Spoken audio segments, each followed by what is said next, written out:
हा. काय सुंदर सुगंध यायची इतकी सुंदर वाशुरला येतो डायरेक्ट. गेले माहिती काय कोणतं झाड आहे तुम्हाला माहिती का? इंग्लिश मध्ये सांगू तुम्हाला काय नाव या झाडाचं? हंत्रे तरहुत. त्याचं झाड आहे. आणि मराठीत काय म्हणतात त्याला? शेवगा. खाता शेवगा. किती सुंदर आहे बा. किती भारी फुलं आहे.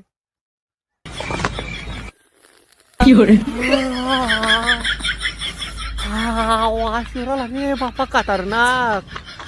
पान रे दोस्त वरहंतरही त्याचं झाड आहे ते. खाता शेवगा आहे तो मराठीत. चालेल दोस्त हो. लाईक करा, फॉलो करा, झक मारा.